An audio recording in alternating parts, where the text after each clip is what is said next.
Goma, une ville vibrante nichée au bord du lac Kivu, est malheureusement familière des conflits armés. Depuis janvier 2025, la région a connu une recrudescence des tensions avec la réapparition du groupe M23. Ce groupe, déjà présent dans la région par le passé, a repris ses activités, suscitant des inquiétudes et de l'incertitude parmi la population. Les affrontements entre le M23 et l'armée congolaise, les FARDC, se sont intensifiés, atteignant les abords de Goma et provoquant un déplacement important de civils en quête de sécurité.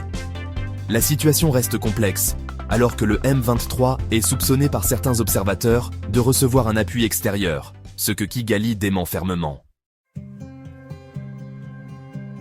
Au cœur de ce conflit, on retrouve un enchevêtrement d'acteurs aux intérêts variés. Le M23, composé en grande partie de Tutsis congolais, affirme défendre les droits de sa communauté et cherche à faire entendre ses revendications.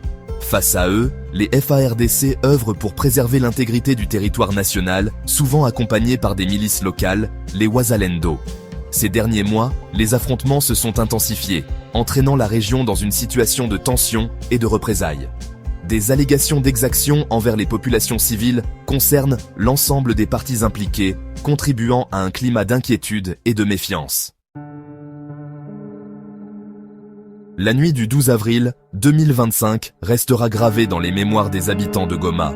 Des tirs et des explosions ont été entendus dans les quartiers ouest de la ville, provoquant l'inquiétude parmi la population.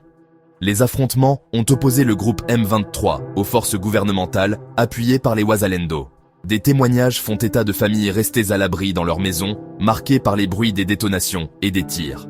Les réseaux sociaux se sont rapidement remplis de messages de personnes demandant de l'aide et partageant leur expérience de la nuit. Face à cette escalade de la violence, les réactions de la communauté internationale ne se sont pas fait attendre. L'ONU, par la voix de son porte-parole, a condamné les combats et appelé au calme et à la retenue. La France a également exprimé sa profonde préoccupation, exhortant toutes les parties à déposer les armes et à privilégier le dialogue. Le gouvernement congolais, de son côté, a évoqué l'implication présumée du Rwanda dans ce conflit, mentionnant des liens avec le groupe M23. Des appels au dialogue se font entendre de toutes parts, mais la route vers la paix semble encore longue et semée d'embûches.